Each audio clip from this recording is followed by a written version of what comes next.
Today we're at Moor Lane Youth Centre to learn more about the Cops v Kids esports pilot led by North Yorkshire Police. This pilot, through esports and gaming, helps to engage the local community and to break down barriers through shared commonality of gaming with the local police officers. This pilot is led by North Yorkshire Police, primarily through their digital police community support officer, Chris Simpson, also Youth Justice Service, and in support with British Esports Association as well. The aims of this pilot is to create a safe space for young people and local residents to enable them to talk to the police more openly and also to discover new opportunities as well. So let's go inside and take a look at this pilot in more detail. Yeah, so the Cops v Kids esports event is being run over August here in York. It's 2-hour sessions 3 times a week, and we're using a PC game called Rocket League. We have a range of different police officers and PCSOs that come down, and we play these games against some of the local children that live around here. The idea is that we are engaging with children on their level with something that interests them, so we can break down those barriers between the community and the police, hopefully build a really good relationship, and then from that we'd also like to do some education as well. I think so far, from what I've heard, I think we've engaged with about 16 young people who otherwise we wouldn't have had that engagement with them, I don't think, in this way. So I think, you know, so far it's been a real positive experience for everybody. I think the young people get a lot out of it. I think the officers do as well. I think my team get a lot out of it in terms of learning what works, what we can do going forward to support engagement with our communities. And also some job satisfaction for them as well, which is really, really important. We're always looking at different ways of engaging with young people. We work side by side with neighbourhood police teams, and one of their core roles is to engage with young people in as many different ways as possible. Obviously gaming is a big thing for young people. Not everybody, but quite a lot. It's becoming more popular and the gaming industry is massive now. So to be able to engage with them in a way that is fun for them and something that is a part of their life just is a fantastic thing to do.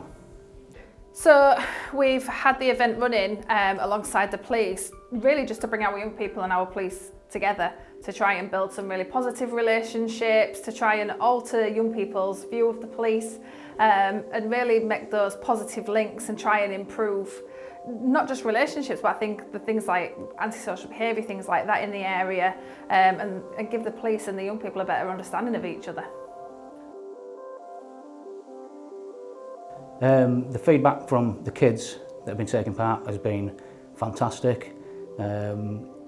We give them a questionnaire before the session and one after, and then we compare how they feel about engaging with the police and what they think of us and what they think about the scheme. And the difference just in the space of an hour or two with the kids and their thoughts about the police is fantastic. It really, their perception of the police really changes over a couple of hours. And then we've had great feedback from, you know, people online and on social media. It's been brilliant. The kids are really, really involved. They're really enthusiastic. They are a lot better than us, apparently, at playing computer games. Certainly better than me, because I got beat 15-0. But no, it's been really, really positive. We've had some really good engagement with the kids. It's been overwhelmingly positive. I think this is really innovative, this approach. It's something that we haven't tried before. I think there's some different elements to it. Obviously, by using the computer games, that really appeals to the young people, and it's something that the police perhaps wouldn't traditionally have done in the past. Equally, by having the element of competition as well between the officers and the young people, I think that brings another dimension to it. Well, my mum was working with the people here, and they mentioned that there's something about gaming with the police, and they were, you get to beat people in a game. And I was like, get to beat people, yes. And you can hear, you know what I mean, it's always really positive. There's a lot of cheering, there's a lot of, you know, laughing and things like that, and they keep coming back. I don't think we've had many that have not turned back up or any. It seems to be really popular, so.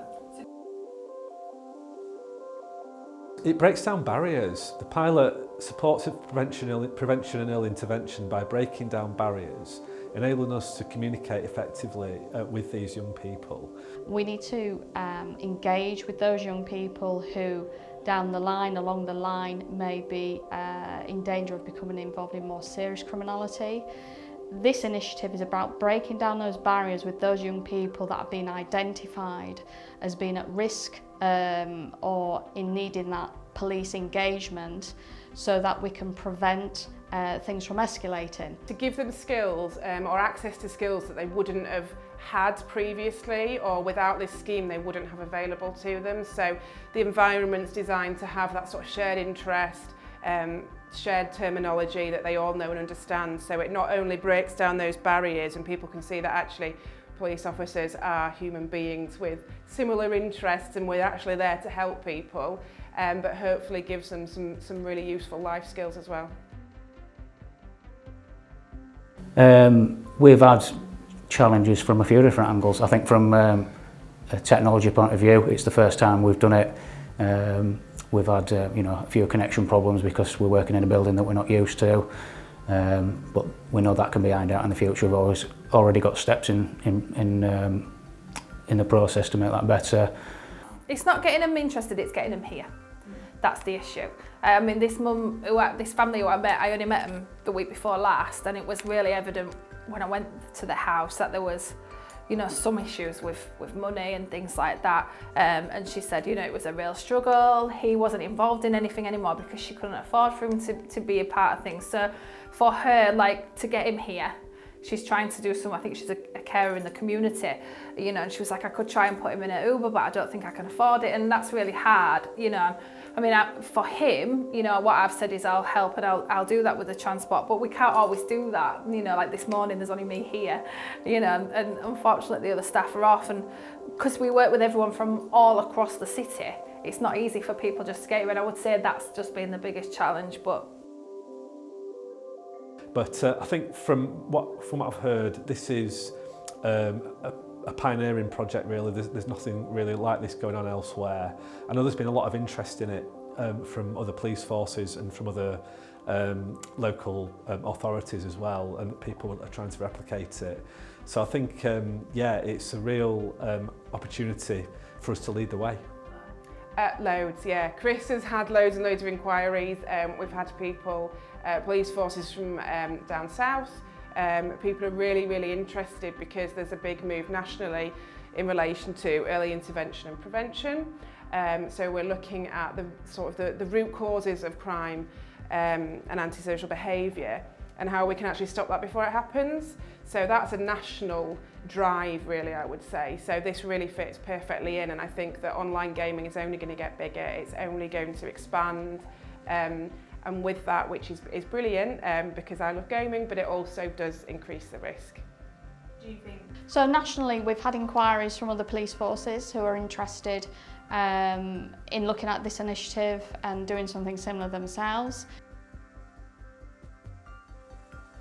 That children come to us from all backgrounds and young people can get involved in criminality, antisocial behaviour from all backgrounds. There is no one set stereotype. The children that are involved with this initiative, we work very much in partnership with our Youth Justice Service so that we are working with those children most in need, most who would benefit from this sort of initiative. So we're very much guided on what our partners will put forward as the appropriate young people to work with. We've got a real mixture of kids. Some kids that have not been in contact with the police before, others that have been in contact in possibly more negative ways, that have been involved in antisocial behaviour or crime. But obviously everybody gets treated equally, and they all get different things out of it for different reasons. That probably wasn't the best answer, really. No, that's really good. Yeah, we'd love to have more sessions, as I said, in different areas. I think one of the key things that we can improve upon is taking it out to different neighbourhood policing team areas, and that will give neighbourhood police teams right across North Yorkshire a chance to come and take part and engage with young people in their area, which is key because we're all about early intervention.